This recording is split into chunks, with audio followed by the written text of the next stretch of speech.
세상에는 진짜가 있고 가짜가 있습니다. 물건도 가짜가 있고 진짜가 있습니다. 항상 그렇습니다. 근데 시시한 건 가짜 안 만들지요. 유명한 걸 본따서 진짜 만들려고 가짜를 양산해 냅니다. 지금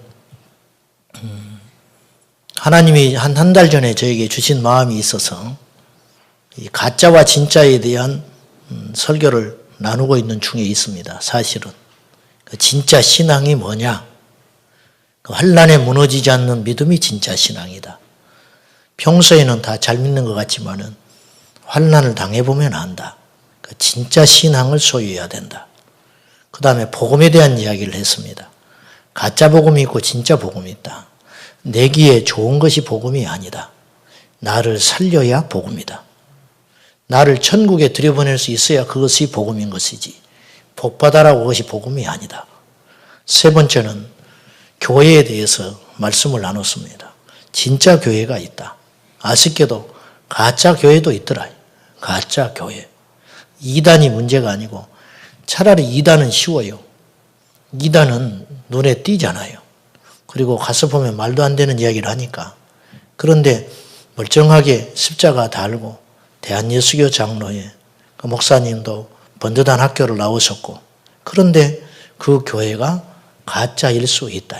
하나님이 안 세운 교회가 있다. 하나님이 안 세운 교회. 그러면 그 교회를 아무리 다녀도 열심히 다녀도 필요가 없는 것이겠지요. 오늘은 어려운 설교 제가 하려고 합니다. 저는 오늘 쉽지 않은 마음으로 섰습니다. 오늘 목자에 대한 이야기 하려고 합니다.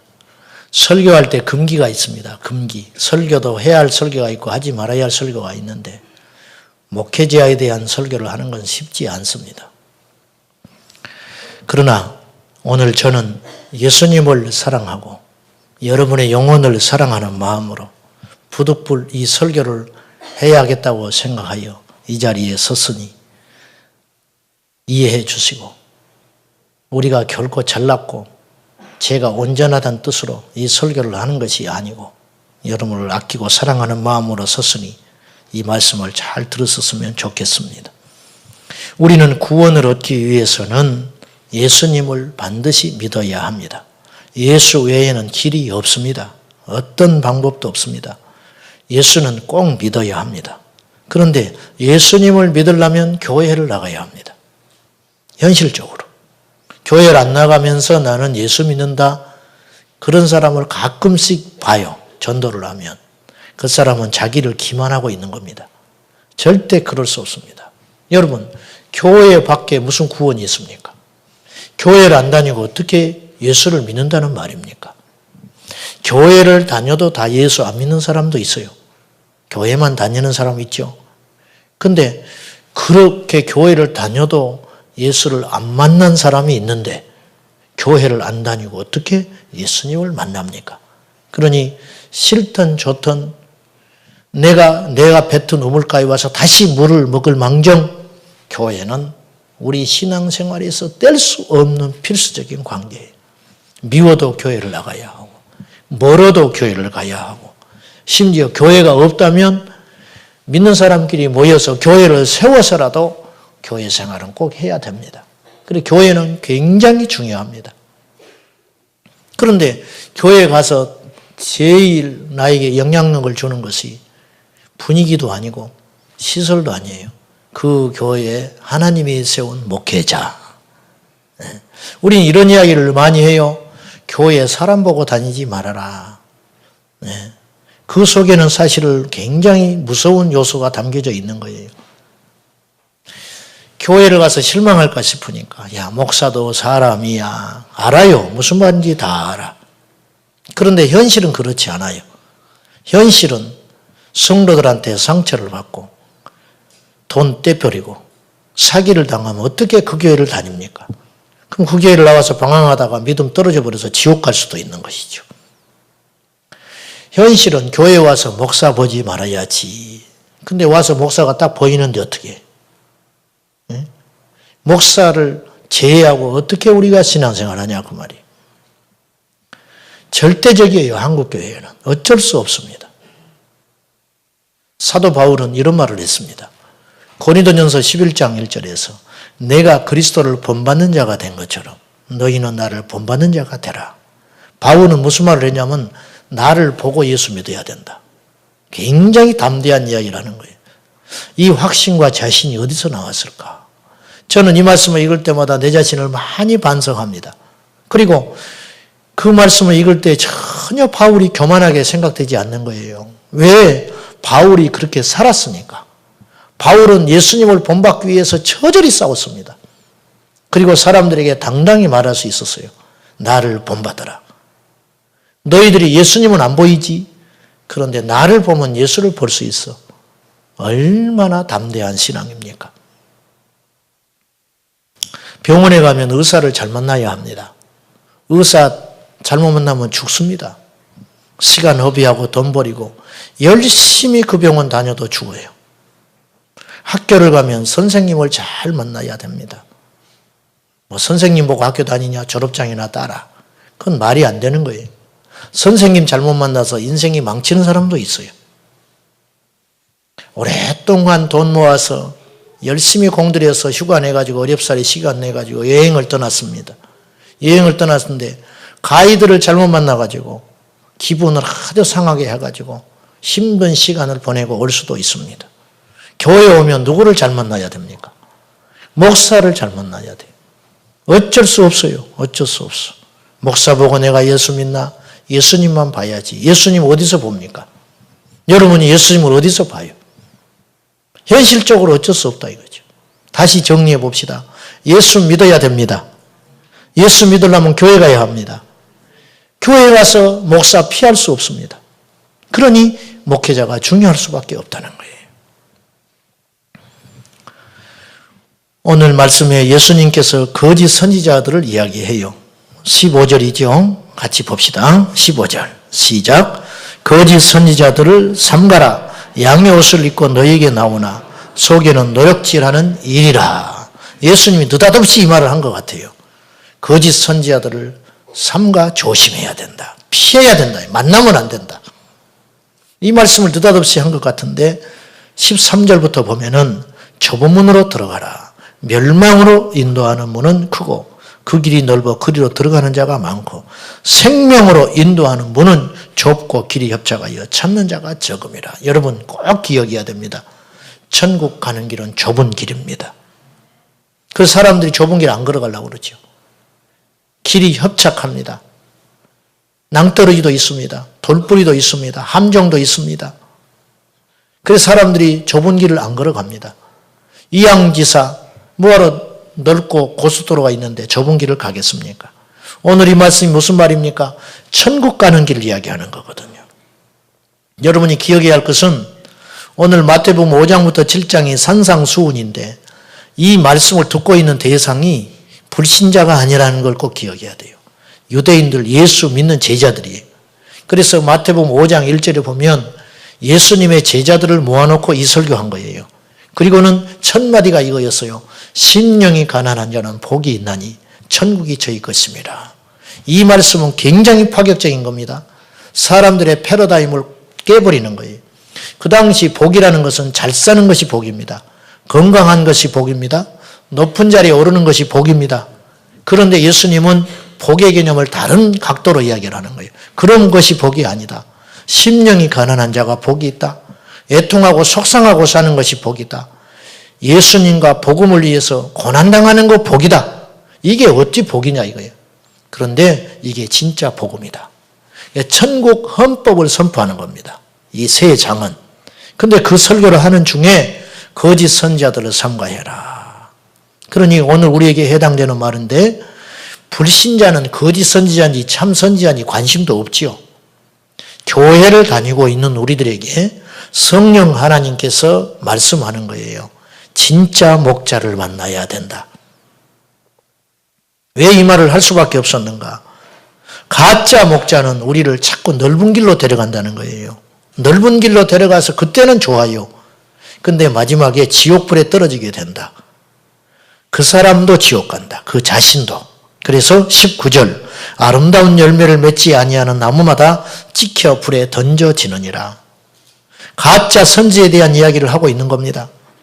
22절 말씀 봅시다. 본문은 아니지만은 그날에 많은 사람이 나더러 이르되 주여 주여 우리가 주의 이름으로 무슨 노릇했어요?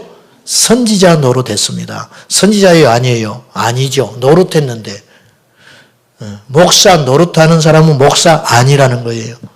성도 노릇하는 사람은 성도 아니에요. 집사 노릇하고 살아요. 집사처럼 보여.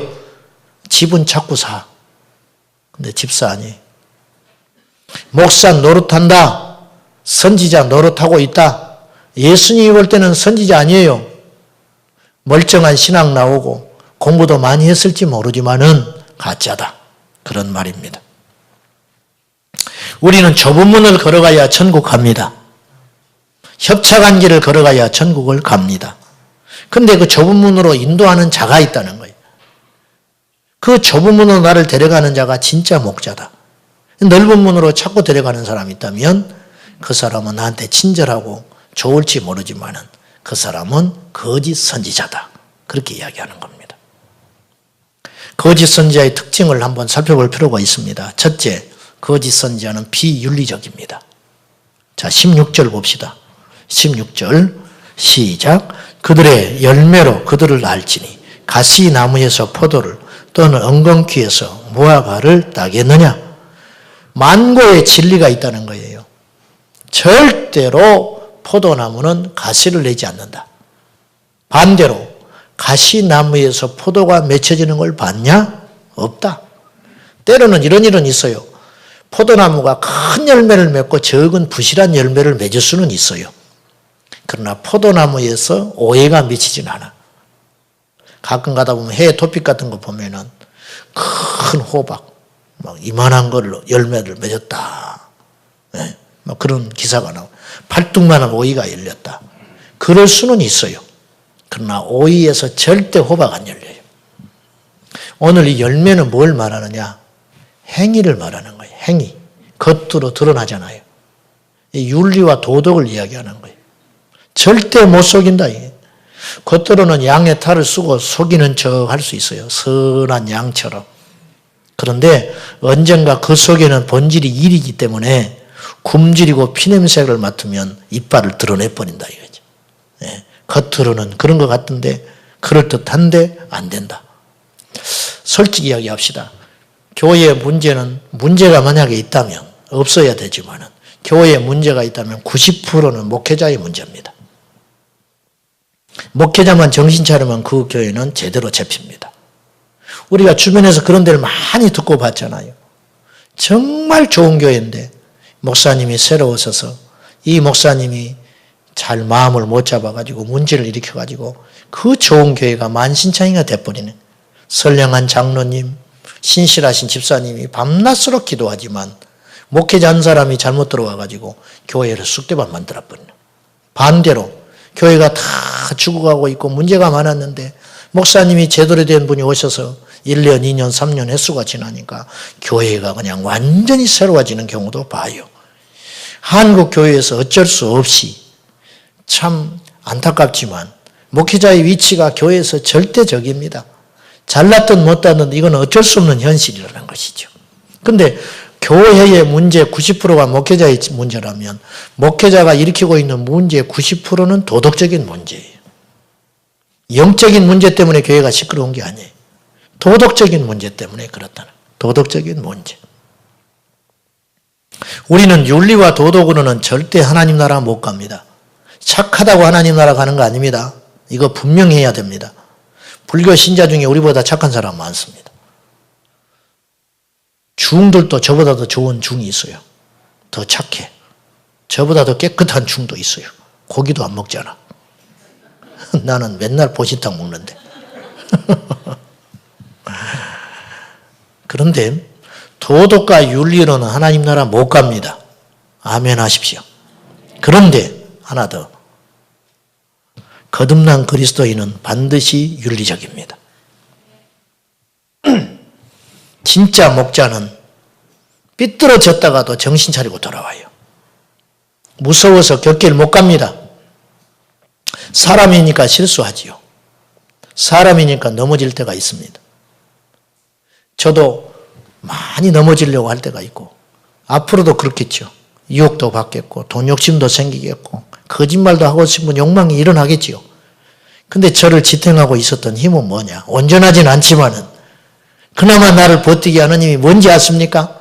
마지막 주님 앞에 가면 다 드러난다는 거예요. 심판대 앞에 가면 다 드러나요. 그래서 무서워서 못 사는 거예요. 그렇게 못 살아요. 왜? 사람은 속일 수 있어요. 근데 주님 앞에 딱 섰는데 우리 성도님들하고 저하고 딱 같이 섰는데 사람들은 나보고 그럴듯하게 생각했을지 모르지만은 내 속에서 은밀히 행한 죄들이 낱낱이 드러날 텐데 어떻게 그걸 견디겠습니까? 그걸 어떻게 감당하라고? 그래서 무서워서 정신 차리는 거예요. 사람들은 율법적이라 해도 좋아요. 그것이 사실입니다. 기억해야 됩니다. 여러분 마지막에 심판대 앞에 다 섭니다. 다 섭니다. 다 서게 돼요. 그래서 우리는 바르게 살아야 돼요. 그건 피할 길이 없는 겁니다. 열매는 못 속인다 이거예요. 속에 더러운 사람은 더러운 냄새가 나게 돼 있다. 최권능 목사님이 일제시대에 예수를 전했습니다. 전도하러 다니다가 일제시대에 서슬이 풀었는데 어떻게 예수를 전해? 잡혀가지고 감옥에 들어가가지고 실컷 두들겨 맞아요. 매질을 당하고 전기고문 당하고 거꾸로 세워놓고 두들겨 맞는데 보통 사람들은 맞으면은 아이고 죽겠네, 아이고 살려주시오 그러는데 이 최권능 목사님은 매질을 하니까 예수, 매를 맞으면 예수. 당신 미쳤나? 다른 사람은 다 살려달라고 그러는데 너는 왜 예수라고 그러냐? 최권능 목사님 이런 말 했어요. 내 안에 예수로 꽉 차 있어서 건들면 예수가 나온다. 미쳤구만 이거. 예수에 미쳤어. 그래서 내보냈다는 거예요. 안에 있는 것이 나와요. 안에가 일이에요. 에? 일인데 양의 탈을 썼어요. 그러니 반드시 그는 일이의 냄새를 내요. 평생 교회에서 목회하면서 월급 받고 대접받았으면 됐지. 퇴직하면서 비상식적으로 많은 돈을 요구합니다. 목자 아니라. 양을 잡아먹는 일이라. 양 골수까지 다 빼먹고 교회를 깨버리고 해치는 목자들이 얼마나 많냐. 비윤리적입니다. 열매는 못 속입니다. 여러분도 마찬가지입니다. 여러분 안에 예수 있으면 반드시 선한 열매를 맺게 됩니다. 자꾸 남을 아프게 하는 말은 자꾸 비방한다. 자꾸 남을 시험 들게 한다. 그건 그 안에 악이 들어있어서 그래요. 못 속여요. 열매 못 속입니다. 두 번째, 거짓 선지자는 하나님과 상관없는 말씀을 전합니다. 즉 하나님께로부터 받은 말씀이 아닌 자신의 생각과 사상을 자꾸 이야기해요. 주의 종한테 잘하라고 그러고. 그게 하나님께서 주신 말씀일 수도 있지만은 그렇지 않는 것이 많다. 에레미야서 14장 14절에 보면은 선지자들이 거짓 예언을 하도다. 나는 그들을 보내지 아니하였고 그들에게 명령하거나 이르지 아니하였다. 자, 하나님께로부터 받지를 않으니까 자기 말을 할 수밖에 없지요. 그래요, 안 그래요? 하나님으로부터 뭔가 말씀을 받았으면 그걸 할 말이 있는데 받은 것이 없으니 자기 생각을 이야기할 수밖에 없지요. 그러니까 그 생각을 먹은 사람들은 죽는 거지요. 양들이 죽는 거예요. 사는 게 아니고. 강단에서 목회자가 하나님이 말씀입니다. 그러면 그건 굉장히 큰 권위를 가져요. 절대적이에요. 그걸 누가 이기겠어요? 하나님 말씀하셨다는데. 그런데 사실은 그 말씀이 하나님의 이름을 빙자해서 한 말이지 진짜 하나님께로부터 온 계시가 아니라면 어떡하겠냐 이거예요.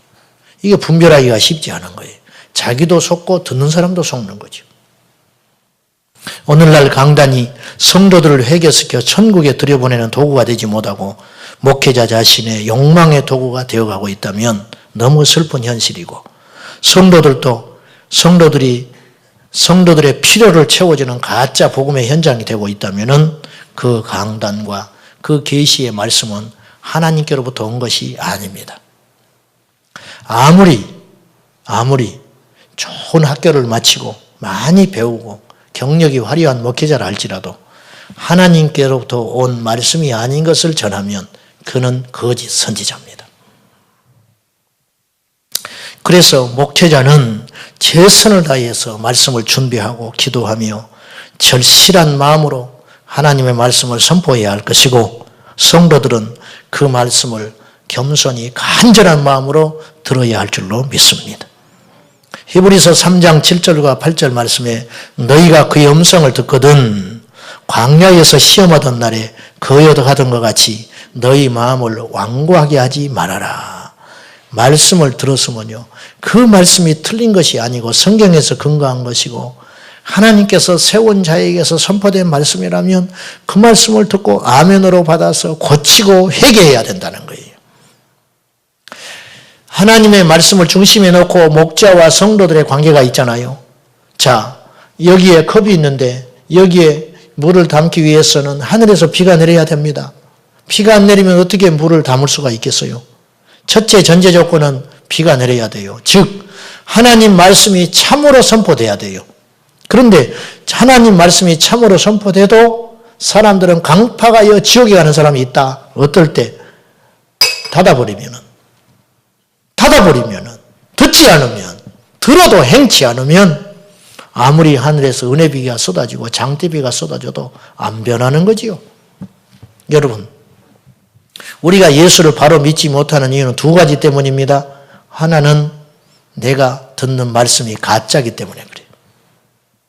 가짜 약 먹어보십시오. 병 낫는가? 안 나요. 두 번째, 내가 변하지 않고 제대로 예수를 못 믿는 이유는 말씀이 참으로 떨어져도 그 말씀을 안 듣기 때문에 그렇다 그래요. 진짜 약을 줬어요. 이 약만 먹으면 살아요. 근데 이 사람이 고집 피우고 내 병은 내가 알아? 안 먹어버려요. 그러면 병 못 낫습니다. 이거 상식 아니요? 영적인 원리가 그렇다는 거예요. 세 번째, 거짓 목자는 양을 위하지 않고 자신을 위해서 일합니다. 이걸 성경에는 뭐라고 그랬냐? 싹군 목자다 그랬어요. 싹군 목자. 싹군이 뭡니까? 돈을 받고 일하는 목자. 어느 날 목자가 멀리 출타하게 됐어요. 며칠을 비워야 돼. 근데 양은 하루도 비우면 안 되잖아요. 그래서 돈을 주고 사람에게 부탁을 해서 일당을 주고 싹군 목자를 세웠어요. 이 싹군 목자가 양을 이렇게 돌보고 있는데 이리떼들이 나타났어. 이 싹군 목자는 양을 안 지켜요. 뭐하러 내가 여기서 지켜내다가 내가 죽으면 어떡해. 이렇게 눈치 보다가 주랭랑 쳐버린다. 이게 싹군이다. 싹군. 몇 시까지 내가 올게. 그때까지 봐줘. 그 시간까지만 버티면 돼. 그 시간이 지나도 안 나요? 안 와요? 그러면 화가 나는 거예요. 불평이 나는 거예요. 돈 더 줘야겠네. 더 받아야 돼. 싹군의 목적은 양에 있지 않아요. 싹군의 목적은 오직 돈과 자기의 안위에 있다 이거죠. 이게 싹군 목자라. 싹군 목자. 요한복음 10장 12절에 예수님 말씀했습니다. 싹군은 목자가 아니다. 양도 자기 양이 아니기 때문에 이리가 오는 것을 보면 양을 버리고 달아난다. 이리가 양을 물어가고 해치게 된다. 그랬습니다. 싹군은 받은 만큼만 일을 해요. 우리가 교회 공사하고 있거든요. 근데 우리 집사님들이 일하는 것과 돈을 들여서 사람을 써보면 달라요. 돈을 들여 사람을 써보면은 그 시간까지만 다 일합니다. 실력도 있습니다. 재주도 있습니다. 그럴지 모르나 굉장히 힘들어요, 제가. 조금만 하면 불평해버리고 시간 돼서 조금 넘어가면 그냥 가버립니다. 오직 관심은 돈에 있어요. 근데 우리 집사님들은 그렇게 일하지 않아요. 시간이 넘어가도 해가 져도 그날 하지 못한 일을 하면 최선을 다해서 합니다. 어떻게든지 아끼려고 합니다. 이게 뭐냐? 우리 교회니까. 이게 참된 일꾼과 싹군 일꾼은 다르더라. 목자도 마찬가지. 참된 목자와 가짜 싹군 목자는 다르더라. 일당 받고 일하는 목자는 양들이 오면 도망가지만은 진짜 목자는 내 양이니까 내 생명을 걸고 이 양을 지켜낸다. 그래서 거짓 선지자는 진짜 목자가 될 수 없다는 겁니다. 요한복음 10장 14절에 예수님 말씀했습니다. 나는 선한 목자라. 나는 내 양을 알고 양도 나를 안다. 목사와 성도의 관계는 서로를 깊이 알고 이해하고 존중하고 사랑하는 관계가 되어야 됩니다. 서로를 이용한다든지 서로 상하관계를 설정해 놓는다든지 서로 간의 희생을 강요한다면 그건 건강한 관계가 아니죠. 서로를 기도해주고 고마워해주고 격려해줘야 그것이 양과 목자, 목사와 성도의 관계가 건강한 관계가 아니겠습니까? 사랑하는 여러분, 우리 교회의 주인은 예수님입니다. 그리고 예수님이 세운 목자가 있다. 하나님이 진짜 주인이신데 임시로 세우는 목자가 있다. 그래서 그 목자는 오직 예수님만 보고 일을 하는 거죠. 내 것이 아니니까 주님의 것이니까 어떻게든지 주님이 나타나야 되고 어떻게든지 주님이 영광을 드러내야 되고 그런데 목자가 착각을 해요. 자기 것으로 착각을 해요. 그래서 자기 배만 비우기 시작하고 자기 욕심만 채우고 그렇게 해버린다면 그 목자는 참된 목자가 아니고 싹군 목자가 된다는 겁니다. 이 시대 한국 교회는 교회들이 목사를 존재하기 위해서 존재하는 경우들이 굉장히 많아요. 교회가 어찌 목사를 위해 존재하냐. 예수님을 위해 존재해야 된다. 성도들도 교만한 성도들이 너무 많아요. 정신 바짝 차려야 됩니다. 참된 신앙은 나를 버리고 예수가 사는 것입니다. 참된 믿음은 날마다 내가 십자가에서 죽는 것입니다. 로이드 존스 목사님은 거짓 선지자의 특징 6가지를 이야기했어요. 첫째, 거짓 선지자, 거짓 목자는 하나님의 공의와 진노에 대하여 침묵한다. 왜? 양들이 싫어하니까. 말을 해도 아주 드물게 이야기한다. 두 번째, 하나님의 심판과 지옥에 대하여 침묵한다. 천국만 맨날 이야기. 복음은요, 분명한 균형이 있어야 돼요. 하나님은 공의의 하나님이고 하나님은 사랑의 하나님이에요. 하나님은 천국도 만들었지만 지옥도 만들었다는 걸 잊지 말아야 돼요. 세 번째, 죄에 대하여 꾸짖지 않는다. 거짓 목자는 죄에 대하여 꾸짖지 않습니다. 여러분, 제자에게 매를 드는 스승이 진짜입니까? 아니면 수업 시간에 잠이나 자고 있고 아무것도 안 하고 그런데 그냥 방치해 놓는 게 스승입니까? 그건 월급 받는 선생님이지 스승은 아니에요. 그렇지 않습니까? 죄에 대하여 꾸짖지 않아요. 거짓 선지자는 죄에 대하여 꾸짖지 않아요. 왜? 싫으니까. 네 번째, 회개의 필요성에 대하여 침묵합니다. 천국 가는 길은 넓은 길이라 말은 그렇게 안 하지만은 누구든지 오라. 숫자 늘리기에 급급해가지고 다 오시오. 물론 성경은 우리 모두에게 초청을 하고 있습니다. 수고하고 무거운 짐자들아 다 내게로 오라. 내가 너희를 쉬게 하리라. 그런데 그 다음에 전제를 달았어요. 내 짐을 져야 된다. 내 짐은 가볍고 쉽다. 멍에는 무겁지 않고 쉽다. 즉 주님 앞에 다 나오시되 주님 앞에서 져야 할 몫에 멍에가 있다. 이것이 진짜 안식이다. 그걸 안 가르쳐요. 그냥 오기만 하라 그래. 오기만 하라. 오기만 해서 뭐 할 건데? 와서 십자가를 져야 되고 와서 썩어지는 미랄이 돼야 되고 와서 내가 주고 가정 살리고 내가 주고 이웃 살리고 내가 주고 교회 살리고 내가 주고 이민족을 살리는 법을 가르쳐줘야 되는데 이건 싫어하니까 안 가르친다. 긍정의 힘이라는 책을 쓴 조엘 오스틴 목사가 있죠. 저도 초창기에 모르고 그 책도 읽어보고 했지만은 그분의 복음에는 십자가가 없습니다. 그는 이런 말도 있어요. 최근에 몰몬교도 구원받는다. 어디서 그런 소리를 합니까? 몰몬교가 어떻게 구원받습니까? 몰몬교는 예수 그리스도를 선지자로 이해하는데 예수 그리스도를 믿음으로 구원받는다는 걸 말하지 않는데 어찌 구원받습니까? 근데 왜 그런 설교를 하느냐? 몰몬교도들이 많기 때문에 그들을 얻기 위해서 그렇게 말하는 거예요. 틀렸습니다. 다섯 번째, 성결한 생활에 대하여 침묵합니다.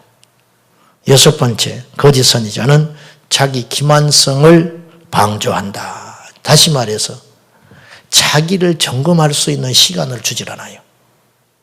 말씀을 들으면요, 찔려야 되거든요. 말씀을 들으면 집에 돌아갈 때 아파야 돼요. 아파야 됩니다. 그것이 살아있는 말씀이. 말씀을 들었으면 한 주 동안 내가 그렇게 살지 못했네. 그런 거룩한 압박감을 갖고 살아야 되는 것이거든요. 이게 정상이에요. 근데 그렇게 살지를 못해요. 왜? 방조하기 때문에 그렇다. 안일한 신앙생활을 은근히 놔둬버리는 거죠. 우리가 이 약한 세대의 구원을 얻기 위해서 정에 매이거나 인간적인 생각을 버리고 참된 교회와 참된 성도와 참된 목사가 되어야 할 것입니다. 고당 조만식 장로님에게 얽힌 이야기가 있습니다. 이 장로님이 마산 문창교회에서 목회하고 있는 주기철 목사님을 찾아갑니다. 평양에서 거기까지 찾아가요. 가지고 그 목사님 앞에 가서 무릎을 꿇고 목사님, 우리 교회에 오셔서 목회를 해 주십시오. 그때 당시 주기철 목사님은 새파란 젊은 목사고 고당 조만식 장로님은 민족의 지도자였습니다. 그리고 이 조 장로님은 오산학교 교장이었어요. 출신이에요. 오산학교 교장이실 때 주기철 목사님은 그 학교 학생이었어요. 그러니까 스승과 제자. 그것도 교장 선생님과 제자예요. 그런데 스승되는 교장 선생님이었던 분이 자기 제자 앞에 가서 무릎을 꿇고 우리 교회 와서 목회를 해달라고 정중히 부탁을 해요. 주기철 목사님이 장로님 왜 이러십니까? 편하게 앉으십시오. 그때 장로님이 이렇게 이야기해요. 이제 목사님은 저의 제자가 아니고 하나님이 세우신 종인데 제가 어찌 편히 앉겠습니까? 이 말에 감명을 받아서 주 목사님이 짐을 싸서 산정인교에 올라옵니다. 그래서 평양 산정인교에서 목회를 하는데 한 번은 이런 일이 있었다고 그래요. 장로님이 교회를 오시려고 하는데 급하게 손님이 찾아왔어요. 그래서 그분과 급히 의논을 하는, 원체 바쁘니까 이야기를 하느라고 예배 시간에 늦어버렸습니다. 그래서 목사님이, 이 장로님이 허겁지겁 달려왔는데 목사님이 설교를 하고 계셨어요. 설교를 하던 주기철 목사님이 삐그덕하고 장로님이 문 열고 들어오니까 벼락같이 소리를 질렀습니다. 장로님이 예배에 늦으시면 어떻게 합니까? 오늘은 앉지 말고 서서 예배 드리십시오. 그 말 들은 장로님이 두 말 않고 그 자리에 서서 예배 끝날 때까지 서 계셨습니다. 예배가 끝나고 나서 그냥 교회가 그냥 조용해버리죠. 목사님이 그렇게 혈기를 냈으니까. 목사님이 내려가셔서 장로님 기도하세요.